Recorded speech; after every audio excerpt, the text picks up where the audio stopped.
Welcome back to a little mini episode of Coaching with Sarah. This question is from Cynthia, and she says, I have so much anger towards my boss and having to go back to work. So much so that I sent her an email to follow up on an email that she hadn't responded to in a week, saying, just follow up on my email instead of just following up on my email. How can I release this anger?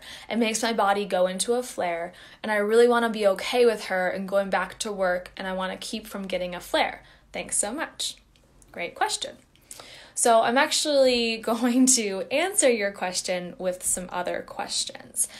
What I want you to do, Cynthia, is to ask yourself empowering questions. So you can start with, why am I feeling so angry? Why are you feeling so angry at the boss or at work or whatever it is that you're angry at? Why are you feeling so angry? And then where is this anger coming from? Where is it coming from in your soul, in your body? Is it showing up anywhere in your body? So where, like, are you feeling it tense in your shoulders? Are you feeling it as a flare, an autoimmune flare? And then beyond that, where does the autoimmune, how do you experience your flares? Are you feeling it as an anxiety? Are you feeling it in your hands? Are you feeling it in your chest? Where is it showing up in your body? And then I want you to ask yourself, why did I get so angry about her not replying back to my email? You mentioned that she hasn't responded in a week. There's a lot of anger towards her and having to go back to work. And then there's anger around or frustration around her not responding back to you right away. So ask yourself, why does that make me angry? And these are just questions for you to ask yourself, because we're all going to have answers to them. I could make up answers to these questions for you, but that wouldn't be insightful for you.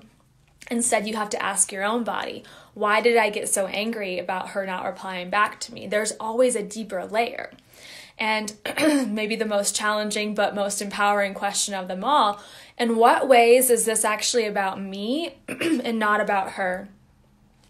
How is this anger or frustration about going back to work or the email situation, how is it actually about me and actually not about work or not about your boss? How is it actually about you? So again, I'm answering your question with several questions here, but instead of asking yourself, how can I just release this anger? Instead, ask yourself empowering questions like, where is this anger coming from? Where is it showing up in my body? How is this about me and not her? Those are much more empowering questions that are going to help you uncover the root of the anger and then therefore heal it on your own versus just trying to release it and let it go. We have to understand that emotional root before we just release it or we cover it up or we bury it in our being. So letting the fuck go, right? So that we can then release, then let go. Process, then release. So Cynthia, ask yourself those empowering questions, and if you have more questions after that, just come back. There's a new thread today with more opportunity to ask me questions. You can always ask a follow-up if you need more guidance, okay? Sending you love.